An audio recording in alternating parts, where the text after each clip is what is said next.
Dengan DP 30 jutaan rekan-rekan sudah bisa proses RAS yang 2026 yang tipe G ya.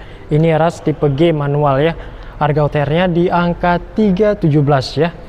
Nah, ini penampakan secara keseluruhan dari arah depannya tuh sangat cakep ya. Untuk grillnya yang tipe G sama yang tipe JR itu berbeda rekan-rekan ya. Yang tipe G penampakan grillnya seperti ini, yang tipe JR dia untuk grillnya lebih kelihatan sporty lagi ya, lebih gahar lagi.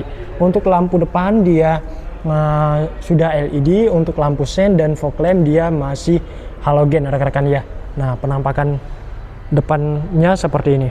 Nah, untuk bagian samping dia ada over fender. Nah, yang tipe G over fendernya seperti ini, tapi yang tipe JR dia over fendernya agak keluar dan lebih besar ya, lebih gahar lagi. Nah, untuk penampakan velgnya seperti ini, dia pakai ring 16 rekan-rekan ya. Tuh, desainnya seperti ini. Nah, ini yang untuk transmisi yang manual. Nah, di bagian pintu-pintu ini hard plastik ya, warna putih. Ini di bagian dashboard ada campuran warna chrome, warna putih dan warna hitam ya.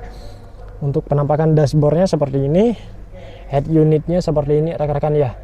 Kalau yang tipe JR head unitnya dia lebih menonjol lagi. Nah, penampakan setirnya seperti ini sangat gahar ya. Untuk joknya dia pakai fabric ya. Nah, ada roof rail juga, jadi sangat kelihatan gahar dan sporty ya. Ini dengan DP 30 jutaan kita sudah bisa proses, bisa cash, bisa kredit ya, bisa cash gantung juga. Jadi yang mau tukar tambah bisa juga ya. Oke, langsung aja.